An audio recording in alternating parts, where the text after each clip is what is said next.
Hello दोस्तों, आपका स्वागत है एडुपोर्ट इंडिया पे। जैसा कि कल केमिकल बॉन्डिंग का थ्योरी हो चुका था और थ्योरी जो है अच्छी तरीक़ा से कर लिए थे। थ्योरी करने के बाद क्वेश्चन करना बहुत ज़्यादा इम्पोर्टेंट होता है। सिर्फ थ्योरी कर लिए कॉन्फिडेंस तो हो जाएगा कि हम चैप्टर खत्म कर लिए, लेकिन क्वेश्चन नहीं बनेगा जब तक क्वेश्चन का प्रैक्टिस नहीं होगा। तो आज ऑब्जेक्टिव क्वेश्चन होगा, ठीक है। थ्योरी कल पूरा हो चुका था और सबसे कम समय में तैयारी करने का सबसे अच्छा तरीका ही है।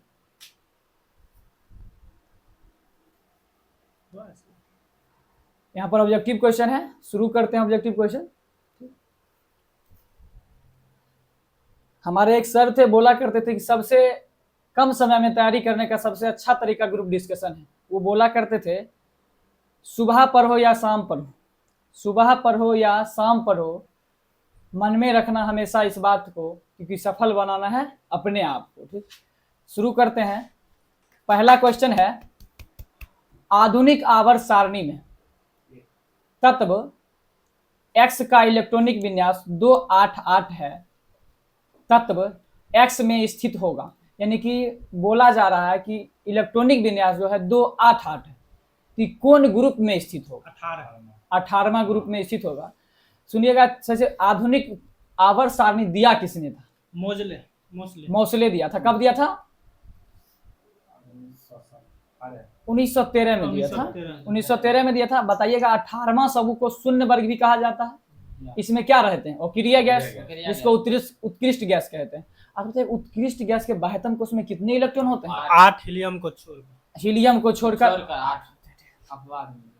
हीलियम में 2 होते हैं, और संयोजकता भी 2 होता है। अन्य सभी अक्रिय गैस की संयोजकता क्या होती है? 0 होती है, हीलियम को छोड़कर।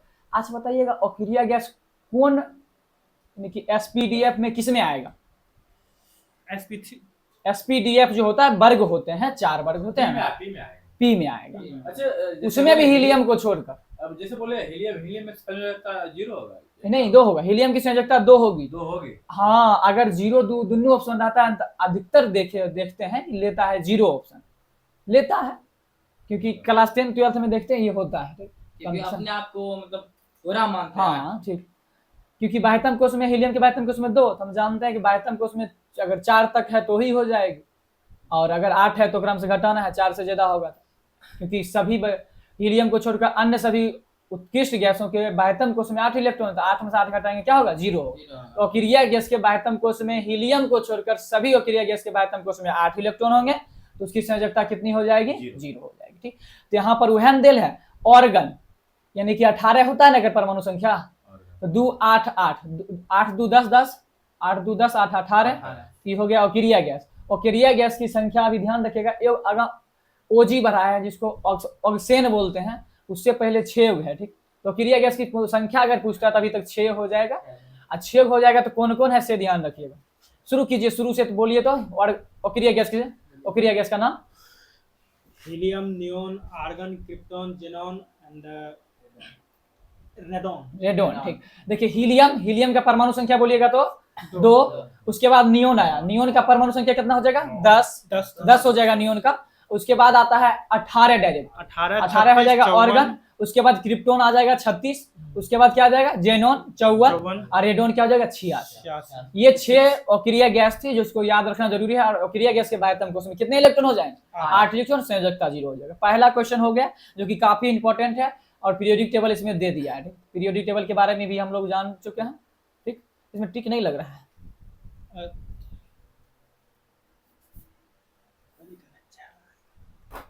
अगला क्वेश्चन है, जल के अणु की सही इलेक्ट्रॉनिक बिंदु संरचना। बिंदु संरचना देखिए बनाना पड़ता है ऐसे। आप जान लीजिए कि H2 होता है तो 2 हाइड्रोजन जेम होगा।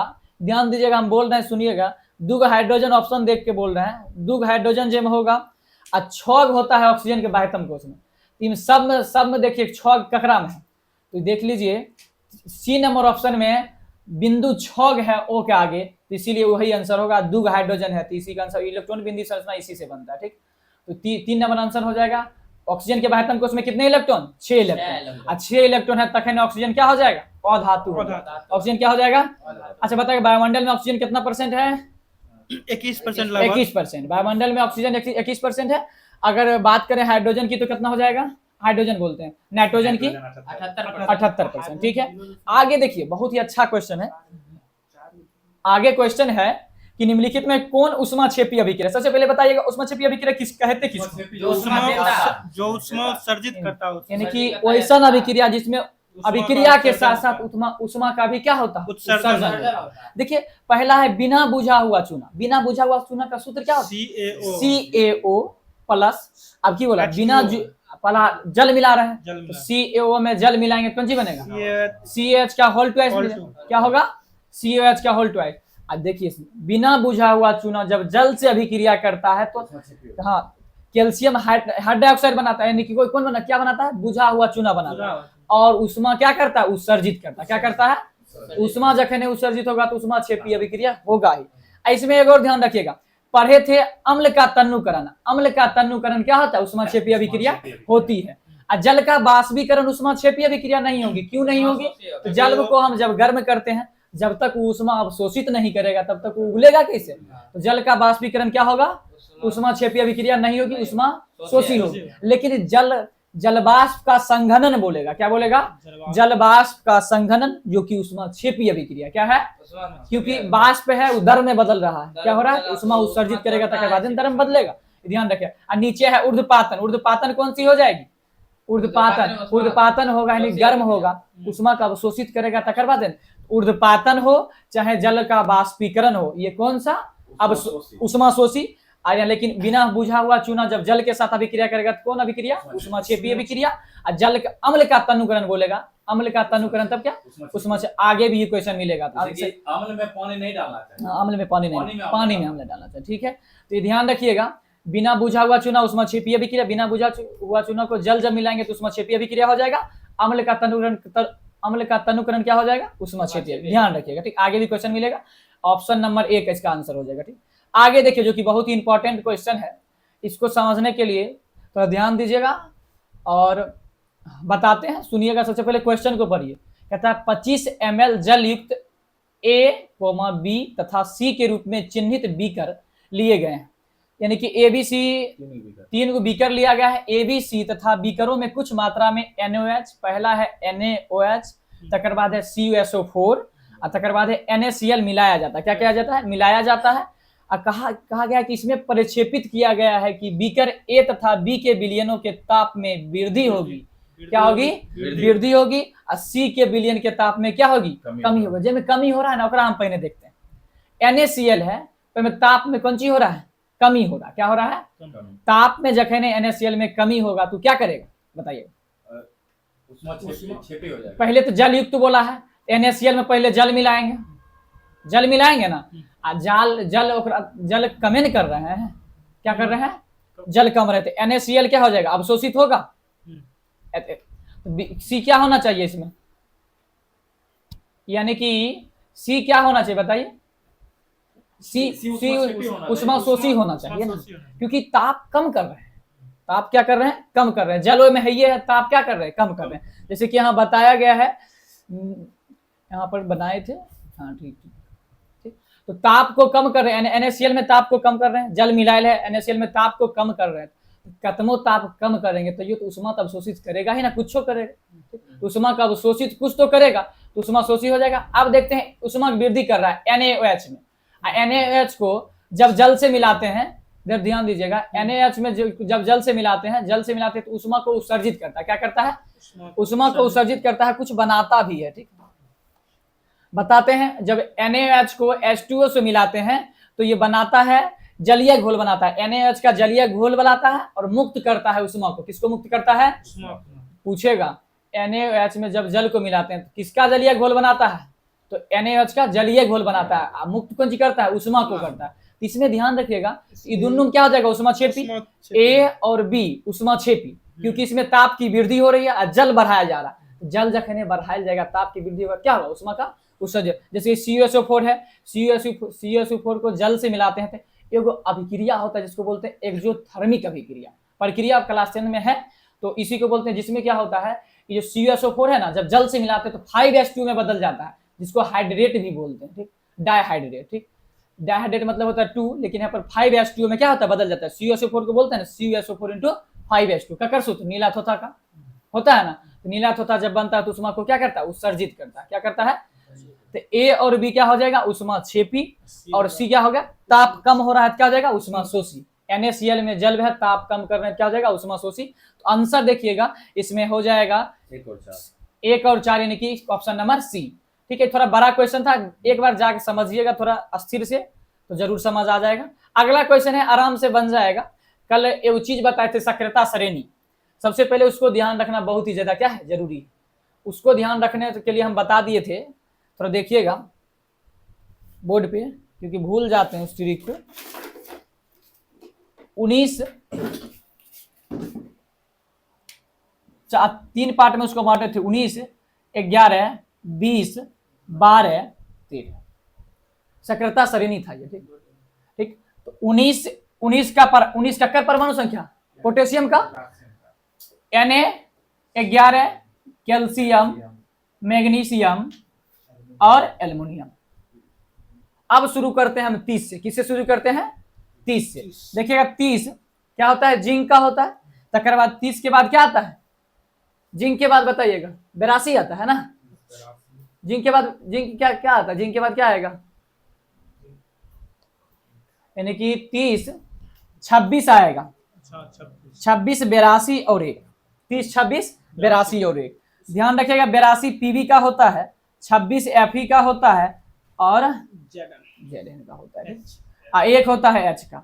ये दो भाग में हुआ, और तेसर का भाग यही दे है, क्योंकि 29 से शुरू करते हैं। तो 29, 80, 47, 79 परमाणु संख्या देखिए याद रखना बहुत ही ज्यादा जरूरी है। ठीक, अब देखिए 79 मतलब Au और ये Ag, Hg, कॉपर। ई आता है अधिकतम अभिक्रियाशील के अंतर्गत। किसके अंतर्गत आएगा, अधिकतम अभिक्रियाशील के अंतर्गत। ठीक, पूरा नहीं लिखेंगे, ये आएगा घटती हुई अभिक्रियाशील के अंतर्गत। किसके अंतर्गत, घटती हुई। ई आएगा कम अभिक्रियाशील के अंतर्गत।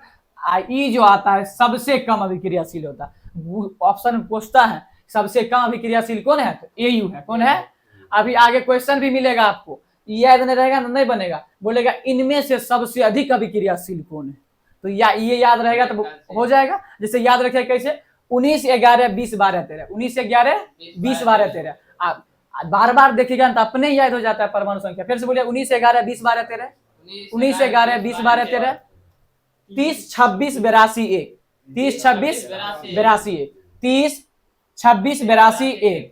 अब देखिए अगला है जो कम अभिक्रियाशील में है, 29, 80, 47, 79, 29, 80, 47, 79। 3 गो क्वाड याद रखिएगा। 3 क्वाड का मतलब 19, 11, 20, 12, 13, 19, 11, 20, 12, 13। फिर दूसर का क्वाड 30, 26, 82, 1, और तेसर का क्वाड 29, 80, 47, 79। ठीक, ये हो गया सक्रियता श्रेणी। इसको कहते हैं धातुओं का क्या है, अभिक्रियाशीलता को प्रदर्शित करता है। सक्रियता श्रेणी क्लास 7 में पूछल जाता है, सक्रियता श्रेणी किसे कहते हैं, ये सब बताया जाता है। अब देखिए इसी पे हम अभिक्रिया विस्थापन अभिक्रिया को समझ लेंगे। 6 ही ना करना था, 6 बोल रहा है, 5 लैपटॉप फिर 6 टिक दिए थे।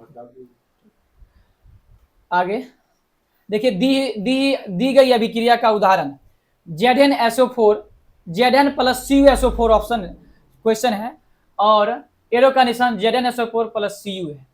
तो मतलब है कि किया है कि Zn अधिक अभिक्रियाशील है कि Cu। इधर देखिएगा थोड़ा, कौन अभिक्रिया ज्यादा है, Zn है।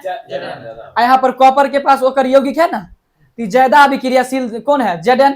तो जो मजबूत आदमी रहता है वो अगला घर से दोसर के विस्थापित कर देता है कम वाला। तो क्या है, Zn मजबूत है तो Cu को क्या कर रहा है, उसके यौगिक से विस्थापित कर रहा है, और यौगिक ले रहा है। इधर क्या हो रहा है, ZnSO4 प्लस Cu अलग हो जा रहा है। कौन अभिक्रिया का उदाहरण, विस्थापन अभिक्रिया किसको कहते हैं, अधिक अभिक्रियाशील धातु अपने से कम अभिक्रियाशील धातु को क्या करता है, उसके यौगिक से विस्थापित कर देता है, उसको क्या बोलते हैं, विस्थापन अभिक्रिया बोलते हैं। इसी का एक और प्रकार है द्विविस्थापन।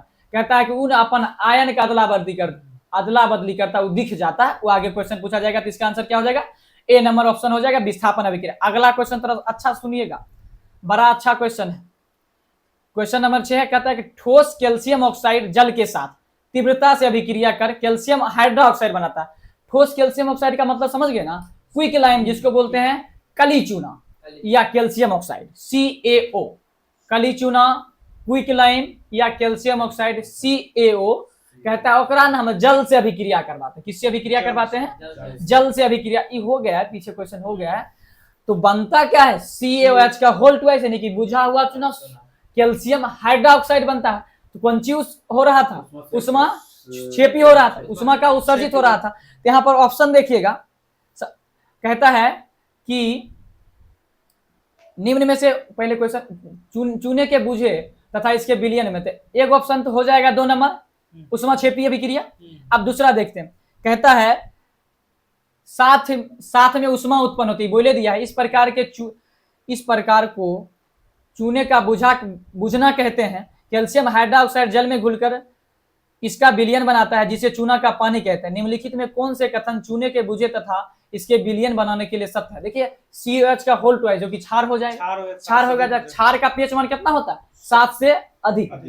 फिर से बोलिए, क्षार का pH मान 7 से अधिक। अच्छा बताइएगा, जो सूचक अभी हम कर रहे हैं, pH मान का खोजकर्ता कौन है बताइए? सोरेनसन है। कब किए थे? 1909 में किए थे। ठीक, 9 में किए थे, सोरेनसन हो जाएंगे। तो इसमें दिया गया है कि अम्ल का pH मान 7 से क्या होगा? कम होगा। अम्ल का pH मान कितना होगा? 7 से कम होगा। उदासीन विलयन का pH मान बोलेगा 7 होगा, और क्षार विलयन का pH मान बोलेगा तब 7 से अधिक होगा। तो यहाँ पर है क्षार है तो 7 से अधिक होगा। तो यहाँ पर ऑप्शन नंबर कितना है? 2 और 3 है ऑप्शन, बिल्कुल है। यानी कि इस परिमाण विलयन का pH मान क्या होगा? 7 से अधिक होगा। इसका ऑप्शन नंबर 2 आंसर हो जाएगा। ठीक, आगे देखिएगा, कल ये हो गया था, हमेशा बोले थे बेरियम क्लोराइड ककरोस अभिक्रिया करेगा। तो अवक्षेप जो बनाएगा वो क्या बनाएगा? सफेद अवक्षेप बनाएगा। और बनाएगा कौन सी अवक्षेप? बेरियम सल्फेट का। किसका बनाएगा? यहाँ पर वही क्वेश्चन दिया गया, बेरियम क्लोराइड को अमोनिया सल्फेट से करवा रहे हैं अभिक्रिया कर, बेरियम सल्फेट तथा अमोनिया क्लोराइड देता है। निम्नलिखित में कौन सी अभिक्रिया के प्रकार को सही रूप से प्रदर्शित कर रहा है? अवक्षेपण अभिक्रिया तो होबे करेगा। यहाँ देखिएगा साथ अभिक्षेपण अभिक्रिया में साथ द्विविस्थापन अभिक्रिया भी होती है। यहाँ पर दोनों ऑप्शन है, क्या आंसर हो जाएगा? 2 और 4। कल हो चुका था, बहुत ही अच्छा क्वेश्चन है ये। ठीक, अवक्षेपण अभिक्रिया इसमें बताए थे कि बेरियम सल्फेट ककरोस अभिक्रिया करेगा तो कक्कर होगा, बेरियम क्लोराइड किसी भी से अभिक्रिया करेगा तो कक्कर अवक्षेप बनेगा, बेरियम सल्फेट का बनेगा। आगे देखिए उष्मा शोषी, जो कि 1 नंबर में क्वेश्चन हो चुका था। उष्मा शोषी इसमें पूछ रहा है, तो अम्ल का तनुकरण उष्मा क्षेपी, अम्ल का तनुकरण उष्मा क्षेपी, शुष्क बर्फ का ऊर्ध्वपातन बोले तो वहां पर उष्मा शोषी होगा।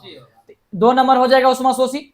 जलवाष्प का संघनन, तखने बोले थे जलवाष्प का संघनन उष्मा शोषी नहीं होगा, क्या होगा? उष्मा क्षेपी होगा। और जल का बाष्पीकरण बोले थे उष्मा शोषी होगा। तो इसमें क्या क्या आंसर हो जाएगा? सल्फ्यूरिक अम्ल का तनुकरण उष्मा शोषी, उष्मा क्षेपी होगा ये। शुष्क बर्फ का ऊर्ध्वपातन और जल का बाष्पीकरण क्या हो जाएगा? उष्मा शोषी। एक आंसर क्या हो जाएगा? 2 और 4, यानी कि ऑप्शन नंबर डी। ठीक, आगे चलते हैं। ठीक, कहता है जलीय पोटेशियम आयोडाइड, जलीय पोटेशियम आयोडाइड कहता है, हम बोले थे कि पोटेशियम आयोडाइड अगर अभिक्रिया कर रहा है कुछो से, लेड नाइट्रेट से कर रहा है ना, द्विविस्थापन अभिक्रिया हो रही है। और जखने लेड नाइट्रेट ककरोस अभिक्रिया करेगा तो क्या बनाएगा? पीला अवक्षेप बनाएगा। कैसन कौन सी का अवक्षेप बनाएगा? तो PbI2 का बना रहा था ना, लेड आयोडाइड का बनाएगा। कैसा बनाएगा? यानी कि लेड नाइट्रेट किसी भी से अभिक्रिया करेगी तो पीला अवक्षेप बनाएगा, और कौन सी का अवक्षेप बनाएगा? तो लेड आयोडाइड का बनाएगा। इसमें लेकिन आगे क्वेश्चन पूछ रहा है कि इस पर यानी कि पीला अवक्षेप बनाता है, इस प्रक्रिया को करते समय यदि लेड नाइट्रेट उपलब्ध नहीं हो, बोले थे लेड नाइट्रेट अगर उपलब्ध नहीं है तो लेड एसीटेट का हम उपयोग कर लेंगे। किसका उपयोग कर लेंगे? इसका आंसर क्या हो जाएगा? तो option number B, lead nitrate की जगह पर हम किसका उपयोग करेंगे? लेड एसीटेट का उपयोग करेंगे। अगला है तेल के नमूने को लंबे समय तक ताजे बनाए रखने के लिए निम्नलिखित में कौन सी गैस प्रयुक्त की जाती है? फिर से क्वेश्चन सुनिएगा, तेल के नमूने को लंबे समय तक, तेल के नमूना मतलब होता है तेल के द्वारा बनाया गया कोनो सामान, ठीक, एकरा लंबे समय तक सुरक्षित रखने के लिए हीलियम और नाइट्रोजन का उपयोग करते हैं। किसका उपयोग करते हैं? हीलियम और नाइट्रोजन का उपयोग करते हैं। ठीक, जो कि अभी हम शुरू में ही कर लेते हैं, नाइट्रोजन का वायुमंडल में 78% स्थान है। ठीक, आगे इसका ऑप्शन नंबर डी आंसर हो जाएगा। आगे है प्रयोगशाला में ऑक्सीजन बनाने के लिए कौन सी अभिक्रिया? देखिए ऑक्सीजन बनाने के लिए सबसे पहले तो इसमें देखना है ऑप्शन क्या है। अपघटन अभिक्रिया को ही वियोजन अभिक्रिया कहते हैं, कोई दिक्कत? तो यहाँ पर देख लीजिए एक पदार्थ टूट रहा है तो जखन एक पदार्थ टूटकर दो या दो से अधिक पदार्थ बनेंगे तो किसको क्या कहेंगे उसको वियोजन या अपघटन अभिक्रिया। हमारा दिख रहा है यहाँ पर अपघटन अभिक्रिया दुइये ऑप्शन में, तो दो ऑप्शन के हिट करेंगे। उसके बाद देखिएगा यहाँ पर चर्चा जो होती है KLC पहले बताएगा KClO3 किसका सूत्र है? पोटेशियम क्लोरेट बोलते हैं इसको, क्या बोलते हैं? Potassium chlorate. यहाँ पर देखिए कि अपघटन अभिक्रिया तो हो ही गया, उष्मा शोषी इसको क्यों बोलते हैं? क्योंकि यहाँ पर उष्मा उसको उत्प्रेरक बनाया है, एकरा गर्म करेगा। वियोजन अभिक्रिया जब पढ़े थे तो हम बोल रहे थे कि उष्मा देगा या विद्युत के द्वारा टूटेगा। जखने उष्मा देगा तो उष्मा अवशोषित करेगा, तकर बाद टूटेगा। उष्मा को अवशोषित कर रहा है, तब पोटेशियम क्लोराइड क्या हो रहा है? पोटेशियम क्लोराइड और ऑक्सीजन में क्या हो रहा है? टूट रहा है। उष्मा को अवशोषित कर रहा है, कौन अभिक्रिया हो जाएगा? उष्मा शोषी अभिक्रिया। तो यह एक अपघटन अभिक्रिया है, ठीक है, और उष्मा शोषी अभिक्रिया भी है। ऑप्शन नंबर ए क्या हो जाए? आंसर हो जाएगा। ठीक, आगे है, कहता है निम्नलिखित में कौन से प्रक्रम रासायनिक अभिक्रिया है? देखिए ऑप्शन सब अच्छे लगता है। यहाँ पर कहता है एक गैस संयोजन में निम्न दाब पर ऑक्सीजन गैस का भंडार होता है। एक गैस सिलेंडर है, इसमें अभिक्रिया कुछ है, गैस निम्न दाब है, पर निम्न दाब है मतलब भंडार हो रहा है ऑक्सीजन के, तो कोई अभिक्रिया की कोई चर्चा है नहीं। वायु का द्रवीकरण अपना मन से होगा, इसमें कोई दिक्कत नहीं है। चीनी की प्याली में खुले में पेट्रोल रखना, तो कौन है? अभिक्रिया। लेकिन नीचे देखिएगा उच्च ताप पर, यानी कि अवस्था में यहाँ परिवर्तन होगा। उच्च ताप पर वायु की उपस्थिति में, यानी क्या उपस्थित? वायु में, वायु मतलब बहुत लोग समझ लेते हैं कि ऑक्सीजन, वायु बहुत गैसों का मिश्रण है। ठीक, उच्च ताप पर वायु की उपस्थिति में कॉपर की तार को गर्म करना रासायनिक अभिक्रिया है। इसका ऑप्शन क्या हो जाएगा? ऑप्शन नंबर डी आंसर हो जाएगा। क्या हो जाएगा? Option number D. ठीक, चीनी की प्याली में खुले में पेट्रोल का रखना, वही ना, सब ऑप्शन अच्छे लगा। अब नीचे क्वेश्चन देखिएगा, यहाँ पर ना संतुलित करके लिख दिया गया है। संतुलित बहुत ही आसान क्वेश्चन, लेकिन संतुलित करके लिख दिया गया। हम लोग जानते हैं H2 यानी कि हाइड्रोजन का अनुसूत्र H2 होता है, ऑक्सीजन का अनुसूत्र क्या होता है? O2 होता है। ये दोनों की मिला के हम बनाते हैं जल। लेकिन ध्यान रखिएगा वहां पर हाइड्रोजन दुइये गो है, हाइड्रोजन दो इनू है, लेकिन ऑक्सीजन क्या है? एक है, प्रतिफल के इधर दो पुराना रहता है। इसका समीकरण जो होता है 2H2 प्लस O2 बराबर 2H2O। क्या हो जाएगा? इन्हू 4 गो हाइड्रोजन, इन्हू 4 गो हाइड्रोजन, इधरो 2 गो ऑक्सीजन, इधरो 2 गो ऑक्सीजन, दोनों बगल फुट गया। इसमें ऑप्शन नंबर सी में वैसा जरूर दिखेगा, देख लीजिए ऑप्शन नंबर सी उसी तरह से। ठीक, आगे है कार्बन डाइऑक्साइड और ऑक्सीजन में कार्बन मोनोऑक्साइड का बनना। कार्बन था, यानी कि कार्बन का संकेत सी होता है, और ऑक्सीजन बना, क्या हो गया? कार्बन और ऑक्सीजन मिला के कार्बन मोनोऑक्साइड बना रहा। कार्बन मोनोऑक्साइड का सूत्र क्या था? CO। जुटेन रहा है, जखने जुट रहा है कौन अभिक्रिया होगा? संयोजन अभिक्रिया। ऑप्शन दिए हुए है। ठीक, आगे चलते, पानी को ब्लीचिंग पाउडर में मिलाने पर कौन सी है? सबसे पहले बताइएगा ब्लीचिंग पाउडर का सूत्र होता क्या है? ब्लीचिंग पाउडर का सूत्र बताइए। हाँ बिल्कुल, ब्लीचिंग पाउडर को ही विरंजक चूर्ण भी कहते हैं, CaOCl2। आप ध्यान रखिएगा, एकरा में आपको कौन गैस दिख रहा है? एकरा में गैस कौन दिख रहा है आपको? क्लोरीन दिख रहा है। तो क्लोरीन ऐसा कहे है और कहीं निकलेगा? याद कीजिए, नहीं ना, और कहीं निकलता है नहीं। तो इसमें आपको क्लोरीन दिख रहा है, जे दिखेगा न वह निकलेगा। CaOCl2 में क्लोरीन हमको दिख रहा है, तो इसमें निकलेगा कौन गैस? Chlorine gas. यहाँ पर ऑप्शन देखिए, ऑप्शन नंबर डी दिया हुआ है, क्लोरीन गैस निकलेगा। यानी कि ब्लीचिंग पाउडर में मिलाने पर कौन सी गैस निकलेगी? क्लोरीन। आप ध्यान रखें, ब्लीचिंग पाउडर का ना उपयोग जो होता है, पानी जानते हैं ना, पानी को कीटाणु रहित बनाने में भी इसका उपयोग होता है। टंकी उंकी साफ करने में क्वेश्चन पूछता है, इनमें से कौन सी गैस का उपयोग टंकी को साफ करने में, उसमें दे देता है, किया जाता है? तो क्लोरीन गैस का क्या किया जाता है? विरंजक चूर्ण किया जाता है, उसमें गैस रहती है ना, क्लोरीन। ये ध्यान रखिएगा, क्वेश्चन पूछा जाता है। ठीक, आगे देखिए, कहता है निम्नलिखित में कौन सा बायोगैस संयंत्र में उत्पन्न नहीं होता? कार्बन मोनोऑक्साइड बायोगैस में उत्पन्न होता है? नहीं होता। लेकिन इसका तीनों ऑप्शन हम ध्यान रखेंगे। क्या ध्यान रखेंगे? तीनों ऑप्शन देखिएगा। CO यानी कि कार्बन मोनोऑक्साइड, ये तो नहीं उत्पन्न होता, 3 उत्पन्न होता है। आप पूछेगा बायोगैस का सबसे बड़ा संघटक कौन है? तो मीथेन है। कौन है? 70 से 80% सब किताब में अपना अपना अनुसार दिए हुए हैं। ठीक, 70 से 80% इसमें दिया हुआ है, इसके झा में शायद। ठीक, तो CH4 हो जाएगा, मीथेन का सूत्र होता है, ये बायोगैस का संघटक है। उसके बाद है CO2, ये भी क्या है? बायोगैस का। अच्छा, नहीं पूछता है कि ग्लोबल वार्मिंग के लिए उत्तरदायी कौन है, बताइए। तो CO2। अब पृथ्वी पर उच्च ताप के लिए कौन उत्तरदायी है? Global warming. ग्लोबल वार्मिंग पूछल क्वेश्चन है कि पृथ्वी पर उच्च तापमान के लिए उत्तरदायी कौन है? Global warming. और ग्लोबल वार्मिंग के लिए कौन उत्तरदायी? CO2, यानी कि जनसंख्या वृद्धि के कारण ये सब होता है। ठीक, अब है देखिए बी नंबर क्वेश्चन है, ये भी बायोगैस का संगठक है जिसको बोलते हैं हाइड्रोजन सल्फाइड। क्या बोलते हैं? हाइड्रोजन सल्फाइड का सूत्र होता है H2S। क्या होता है? H2S। तीन चीज ध्यान रखेगा जो बायोगैस का संगठक है, बाद लगता नहीं पूछेगा। CH4 जो कि सबसे अधिक बायोगैस में पाया जाता है, जिसका नाम मीथेन है। H2S hydrogen sulphide. और डी नंबर है जिसको परिचित हैं आप लोग, CO2 कार्बन डाइऑक्साइड। कोई दिक्कत नहीं।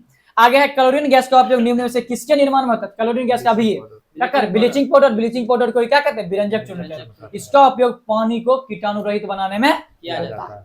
अब जो अगला क्वेश्चन है देखिए, ऑक्सीकरण संख्या पर बेस्ड है। ठीक, ऑक्सीकरण संख्या जाइएगा ना तो वहां पर प्लस माइनस की चर्चा होती है। जैसे आप लोग देखते होंगे कि हाइड्रोक्साइड में हमेशा माइनस लगल रहता है। तो यहाँ पर धनायन पूछ रहा है, हाइड्रोक्साइड नहीं होगा, नहीं होगा बता। देखिए और उसके बाद नाइट्रेट भी हमें NO3 जहां पर रहेगा ना, जहां माइनस से लिखल रहता है, समीकरण और देखते होंगे। धातु कहीं धनायन होगा, ठीक है, तो ना ही हाइड्रोक्साइड होगा, ना ही क्या होगा, नाइट्रेट होगा, और ना ही कार्बोनेट होगा, क्योंकि CO3 में देखिएगा माइनस से लगल रहता है। लेकिन NH4 देखते होंगे कि यानी कि अमोनिया देखते होंगे, वहां पर क्या रहता है? प्लस रहता है। तो अमोनिया ध्यान रखिए, बार बार क्वेश्चन दोहरा रहा है, सेम ऑप्शन भी नहीं बदल रहा। अमोनिया जो है ये क्या है? धनायन है।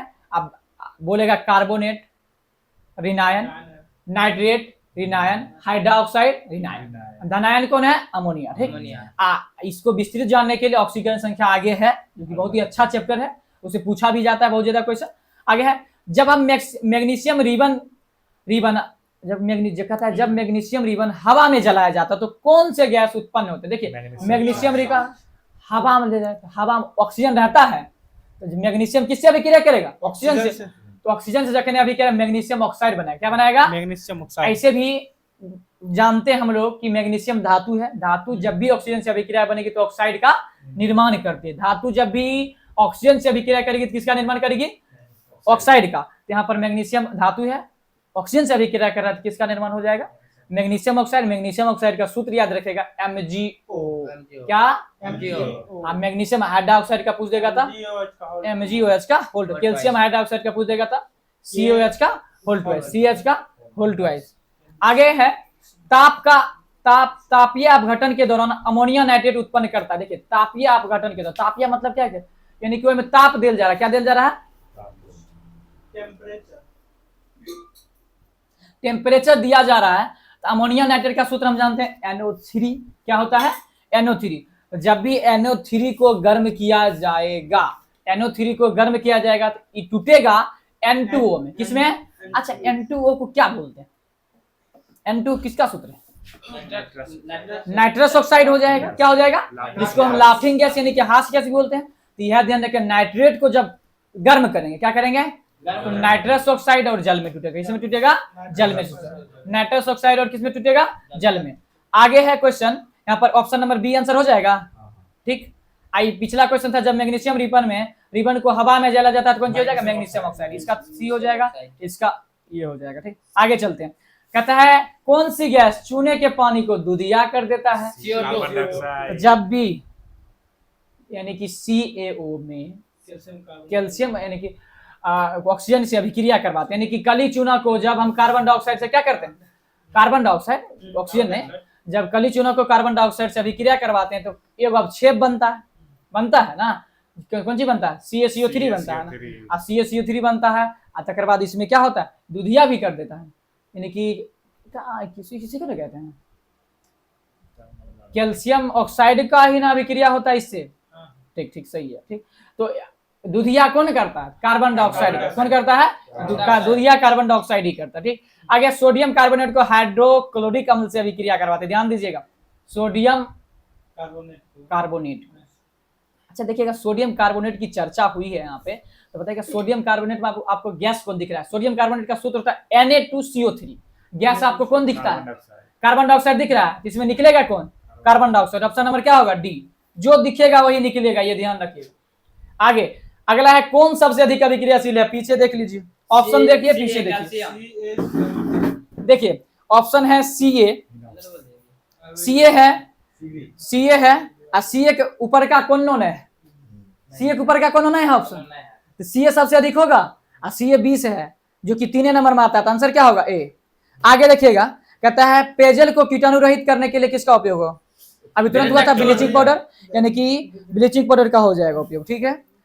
आगे बताइएगा, लेड नाइट्रेट को जोरदार ढंग से गर्म करते समय लाल भूरे रंग की परत जमा हो जाती है। ध्यान दीजिए, लेड नाइट्रेट को जब हम जोरदार गर्म यानी कि बहुत ज्यादा गर्म करते हैं तो यानी कि भूरा रंग का परत जमा हो जाता है। डायरेक्ट क्वेश्चन पूछल है कि NO2 यानी कि नाइट्रोजन सल्फेट, सल्फेट नहीं बोलते इसको, नाइट्रोजन डाइऑक्साइड बोलते हैं। क्या बोलते हैं, नाइट्रोजन डाइऑक्साइड। सल्फेट नहीं बोलेंगे, नाइट्रोजन डाइऑक्साइड पूछता है। नाइट्रोजन डाइऑक्साइड या NO2 का रंग कैसा होता है, तो भूरा रंग का होता है। कैसा होता है, तो यानी कि लेड नाइट्रेट को जोरदार ढंग से गर्म करेंगे तो भूरे रंग की जो गैस बनती है कौन सी होता है, नाइट्रोजन डाइऑक्साइड, जिसका सूत्र क्या होता है, NO2। क्या होता है, NO2, ठीक है। अगला क्वेश्चन पे चलते हैं, ध्यान रखिएगा। कहते हैं चूने के पानी में कार्बन डाइऑक्साइड गैस प्रवाहित करने पर यह दूधिया हो जाती है, ऐसा किसके कारण होता है। ध्यान दीजिएगा, ऐसा किसके कारण होता है, तो वहां पर कैल्शियम कार्बोनेट का निर्माण हो रहा था।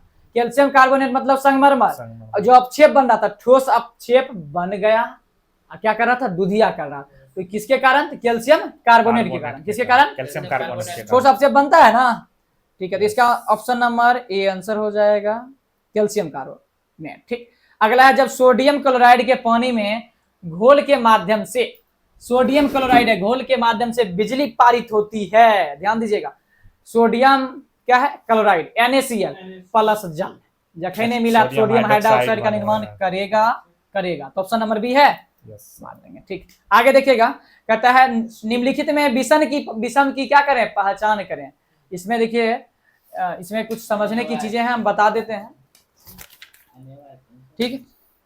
देखिएगा, ZnOH का होल ट्वाइस जो है, Zn जो है उभयधर्मी ऑक्साइड है, जिंक जिसको कहते हैं, ये उभयधर्मी है। क्यों है उभयधर्मी, ध्यान रखिएगा। ये जो है ना, अम्ल और क्षार दोनों के तरह व्यवहार करता है। जिंक क्या करता है, अम्ल और क्षार दोनों के तरह व्यवहार करता है। जो अम्ल और क्षार दोनों के तरह व्यवहार करता है उसको क्या बोलते हैं, उभयधर्मी ऑक्साइड कहते हैं। ये हो गया। और मजबूत क्षार है, ये क्या है, मजबूत क्षार है, नहीं कमजोर क्षार है, ये कमजोर है। सबसे मजबूत हो जाएगा NaOH जो है, सबसे क्या है, मजबूत क्षार है। उस हाँ, आप ध्यान रखिएगा, CuOH का होल ट्वाइस क्या है, कमजोर क्षार है। क्या है, कमजोर है, कॉपर है ना, कमजोर हो जाएगा। अब देखिएगा, एक है अमोनिया हाइड्रोक्साइड, जिसको वो भी कमजोर ही है। क्या है, कमजोर क्षार है। ये ध्यान रखना होगा कि सबसे मजबूत कौन है, NaOH क्षार, ठीक। तो यहाँ पर देखिए सबसे मजबूत की चर्चा हुई है। एक उभयधर्मी ऑक्साइड भी है, क्या है, कमजोर भी है। 3 को कमजोर हो गया, मजबूत कौन हो गया, NaOH। तो क्या हो जाएगा, विषम NaOH, ठीक है।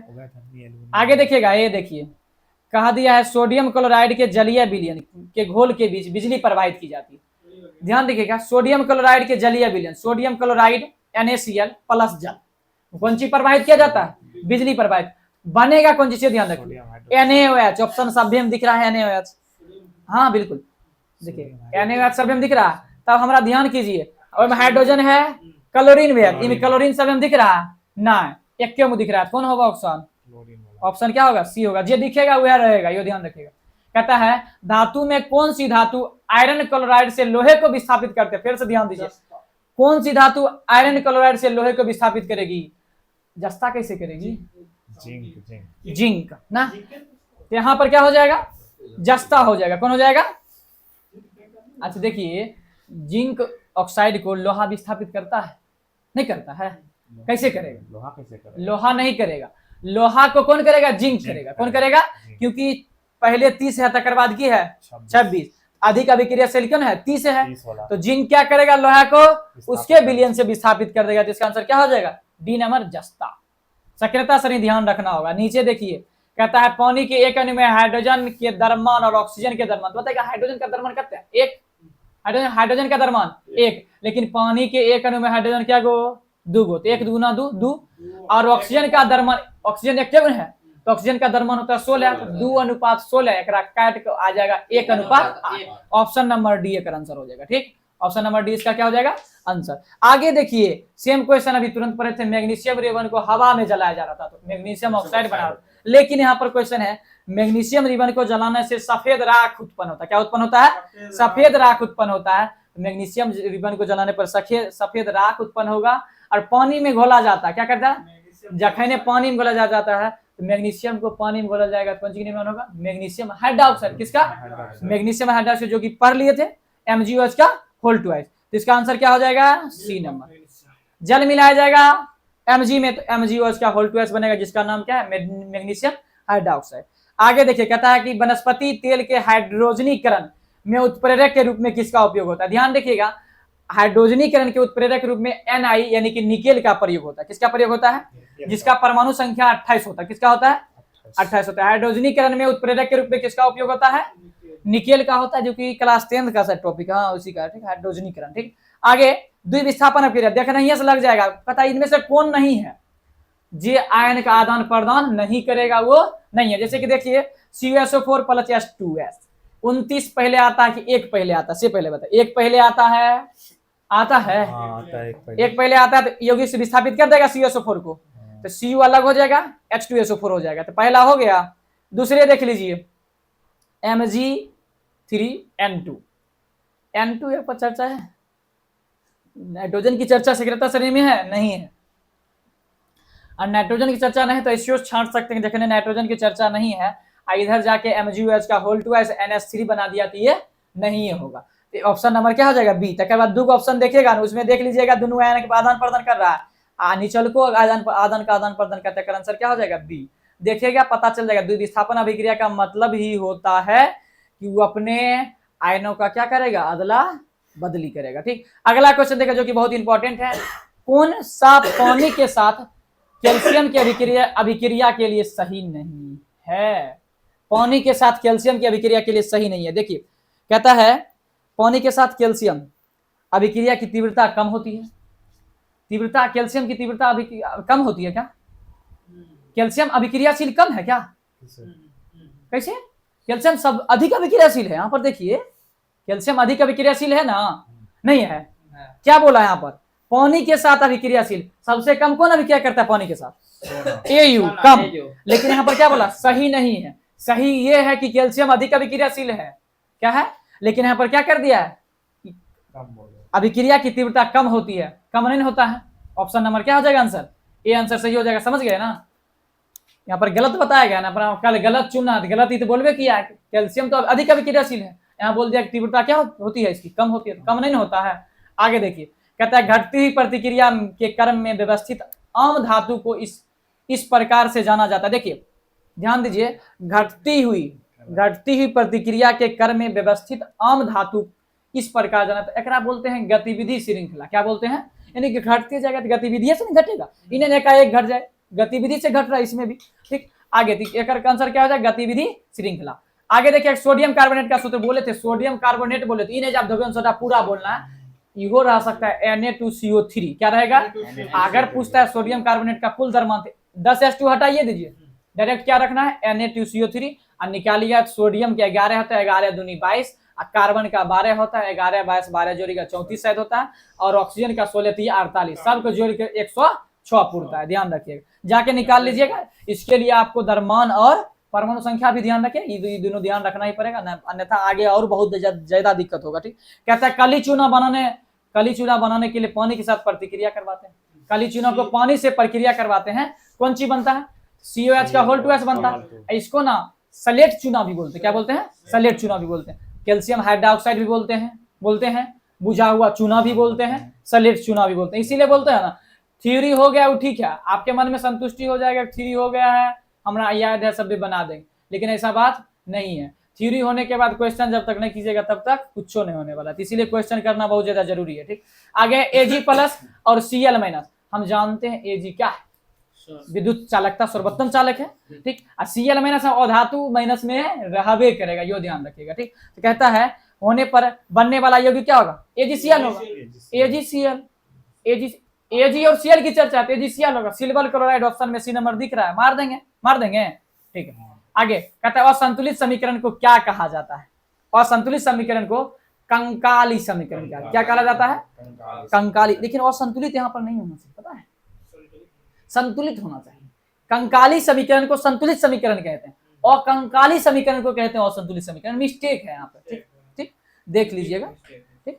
कंकाली समीकरण होता है संतुलित समीकरण और कंकालिक समीकरण होता है संतुलित असंतुलित समीकरण, ठीक।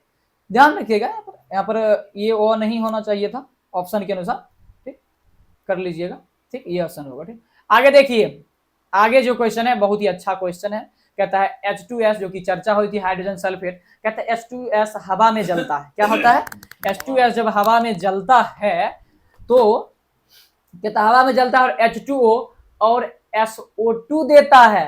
ये भी जानते हैं अम्ल वर्षा के लिए उत्तरदायी है, थोड़ा दिमाग लगाना है। अम्ल वर्षा के लिए वर्षा में क्या होगा? पानी आएगा और SO2 भी आएगा। ये बात सही है, सही है ये बात। H2S जब हवा में जलाते हैं तो कौन चीज देगा? H2 देगा और SO2 देगा, यानी कि जल देगा और सल्फर डाइऑक्साइड देगा, ये सही है। उसके बाद कहता है उष्मा की उपस्थिति में फेरस सल्फेट का अपघटन होता है। उष्मा की उपस्थिति में अपघटन होगा, अपघटन होता है ना उष्मा की स्थिति में, दोनों क्या है? सही है। तो ऑप्शन नंबर क्या हो जाएगा? ए और बी दोनों क्या है? सही है, कोई दिक्कत नहीं।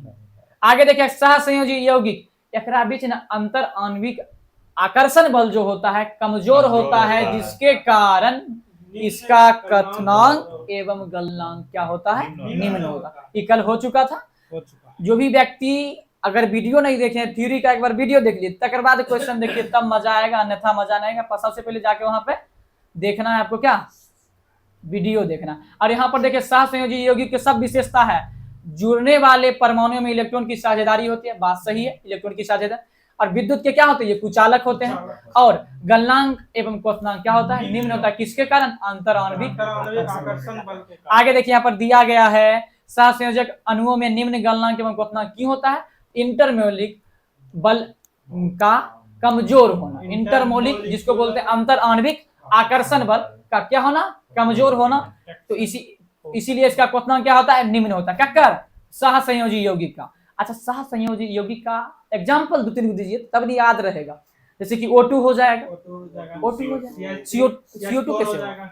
CH4 हो जाएगा, C2H6 हो जाएगा। अब बताते हैं आयनिक यौगिक का, बताइएगा हो जाएगा। आयनिक यौगिक का 5 एग्जाम्पल दीजिए। तो NaCl हो जाएगा, NaCl हो जाएगा, CaCl2 हो जाएगा, CCl4 हो जाएगा, NaCl हो जाएगा, NaCl तो बोले दिए, मैग्नीशियम क्लोराइड हो जाएगा। ये सब क्या? आयनिक यौगिक है। पूछता है, देखिए एक बार देखते रहिएगा, पूछता है कि इनमें से आयनिक यौगिक कौन है, एक बार ध्यान में रहेगा, खट सबर लग जाए। आयनिक यौगिक होगा जो धातु और धातु धातु उसमें रहेगा, ये तो अनिवार्य है।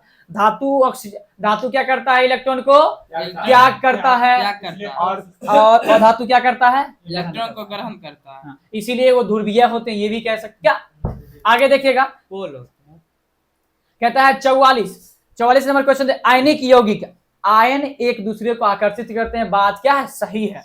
आयनिक यौगिक आयन एक दूसरे को क्या करते हैं? आकर्षित करते हैं, ये बात क्या है? सही है, ठीक है। आगे है, कहता है कि और मजबूत जोड़े हैं, बिल्कुल सही है। कौन? एकरा हम जानते हैं कि आयनिक यौगिक को विद्युत संयोजी यौगिक भी कहा जाता है। हम ऑप्शन पहले दिख रहा है, विद्युत सही स्थैतिक बल के कारण, किसके कारण? जिसको हम इलेक्ट्रोस्टैटिक्स फोर्स भी कहते हैं, ठीक। विद्युत स्थैतिक यानी कि विद्युत संयोजी यौगिक कहते हैं ये उसको, है तो विद्युत के कारण हो जाएगा। आगे देखिएगा, अगला क्वेश्चन देखिए, इसमें समीकरण दिया हुआ, समीकरण रहेगा ना, समीकरण थोड़ा अस्थिर से देखिएगा तो अपने बन जाता है। NaCl और H2O मिला रहे हैं तो बनेगा जरूर NaOH बनेगा, और यहाँ पर देखिए H2 और Cl2 तो बनेगा। ये पिछला अभिक्रिया होबे किया था। कह रहा है, इसमें पूछा क्या है? तो उत्पाद बनता है, कौन चीज मिलके बनता है? तो यहाँ पर देख लिए NaOH H2 बनेगा ना, इसका ऑप्शन क्या हो जाएगा? NaOH इसमें बेस्ट ऑप्शन नहीं है, लेकिन अगर Cl2 भी रहता तो मजा आ जाता। क्या मजा आ जाता है ना? लेकिन यहाँ पर बेस्ट ऑप्शन अगर चुनना रहेगा, H2Cl2 खाली बनेगा, NaOH छोड़ दिया थी, पहला ऑप्शन है, दूसरा है NaOH खाली, तो NaOH खाली तो नहीं होगा, दूसरा है NaOH Cl2 ये छोड़ दिया, यानी कि पहले छोड़ दिया है। H2 तो कम से कम रहना चाहिए, तो पहला जो है प्राथमिकता दिया जाएगा कौन नंबर को? C नंबर, या Cl2 रहता तो उत्तम होता, लेकिन नहीं है तो कोई बात नहीं है। आगे चलते हैं, कहता है इनमें से कौन सी अभिक्रिया उत्पाद के निर्माण के साथ उष्मा मुक्त करती है, यानी कि उष्मा का उत्सर्जन होता है, कौन अभिक्रिया? उष्मा क्षेपीय अभिक्रिया। नीचे में डी नंबर क्वेश्चन में डी नंबर ऑप्शन दिया गया है, उष्मा क्षेपीय अभिक्रिया, कोई दिक्कत नहीं। आगे देखिएगा, Ki यानी कि पोटेशियम आयोडाइड, पोटेशियम आयोडाइड की अभिक्रिया हम लेड नाइट्रेट से करवा रहे हैं। किससे करवा रहे हैं? तो लेड नाइट्रेट से जखने करवा रहे हैं तो ये भी ध्यान रखिएगा, PbI2 का क्या बनेगा? अवक्षेप बनेगा, यानी कि लेड आयोडाइड का क्या बनेगा? अवक्षेप बनेगा। आज जखने ई भी बन रहा है ना, जखने अवक्षेपन अभिक्रिया हुआ तो द्विविस्थापन अभिक्रिया होगा ही। तो यहाँ पर द्विविस्थापन अभिक्रिया का ऑप्शन है, कटाक्ष पर मार देंगे, ठीक। और जो अवक्षेपन अभिक्रिया होगी वो कौन सी अभिक्रिया होगी? आगे है कि धातु की अभिक्रियाशीलता श्रेणी के आधार पे चुनना है कि कौन सबसे अधिक अभिक्रियाशील है। अभी तक 3 क्वेश्चन पर आ चुका है, हो ना हो एग्जाम में भी दे। पहला है सीसा, सीसा 82 होता है, ठीक। लोहा इससे पहले होता है, ठीक है। जस्ता मैग्नीशियम क्या होगा? सबसे पहले क्या आ गया? मैग्नीशियम। तो क्या मैग्नीशियम नहीं, मैग्नीशियम कैसे आएगा? हाँ मैग्नीशियम होगा। इसमें क्या बोला? सबसे कम सक्रिय बताइए। सीसा, लोहा, जस्ता, मैग्नीशियम में सबसे कम जिंक। जिंक कैसे? सीसा हो जाएगा, पीबी हो जाएगा, ठीक। क्योंकि यहाँ पर देखिए 26 से पहले क्या है? 82 है। 30 तो 30 26 से पहले भी है। मैग्नीशियम 30 से पहले है, क्या हो जाएगा? सीसा हो जाएगा, यानी कि 82। लेड जिसको कहते हैं, लेड क्या बताएगा? ऐसा संकेत बता सकते हैं, पीबी, ठीक। आगे देखिए उदासीनीकरण अभिक्रिया समझते हैं ना? लवण और अम्ल और क्षार मिलकर लवण और जल बनाएगा। अम्ल और क्षार मिलके अगर लवण और जल बना रहा तो कौन अभिक्रिया? उदासीनीकरण अभिक्रिया। कौन सी अभिक्रिया? उदासीनीकरण अभिक्रिया, जिसमें देखिएगा H3PO4 जो है फॉस्फोरिक एसिड का सूत्र होता है। फिर से बोलिए, फॉस्फोरिक एसिड का सूत्र फॉस्फोरिक H3PO4।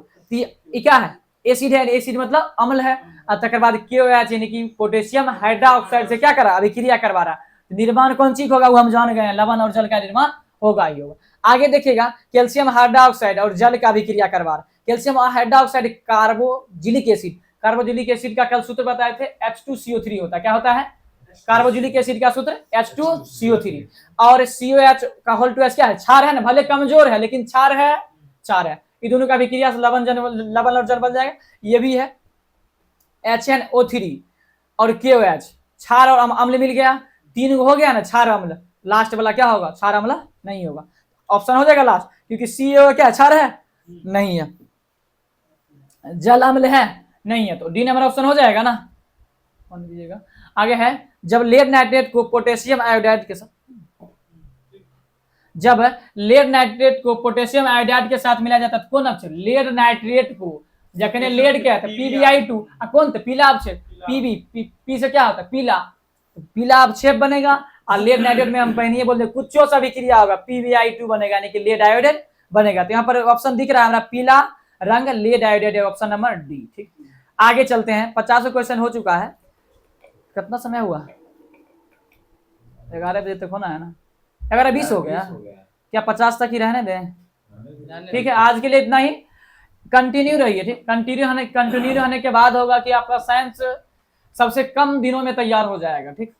और तैयारी करने के लिए, सबसे कम समय में तैयारी करने के लिए इससे अच्छा तरीका कोई नहीं है, ठीक है। मिलते हैं अगले वीडियो में इसी जोश और जुनून के साथ। देखिए और लाइक भी किया कीजिए, ठीक है। देख के सिर्फ लाइक नहीं करते तो आप लोग लाइक करेंगे, कमेंट करेंगे तो इससे क्या होगा कि मोटिवेशन मिलेगा। और चैनल को सब्सक्राइब भी कीजिए ताकि हम लोग ऐसा कर सकें कि लाइव आ सकें। लाइव आएंगे तो थोड़ा क्या होगा और मोटिवेशन रहेगा कि आप लोग आंसर दे पाइएगा। तो इसीलिए ज़्यादा से ज़्यादा चैनल को सब्सक्राइब करें, शेयर करें और बहुत ज़्यादा लोगों तक पहुँचाएँ, ठीक। और इसका लाभ बहुत ज़्यादा लोगों तक मिले, अपना बेस्ट देने का प्रयास हो रहा है, ठीक है। आज के लिए इतना ही, मिलते हैं अगले वीडियो में। कितना नंबर?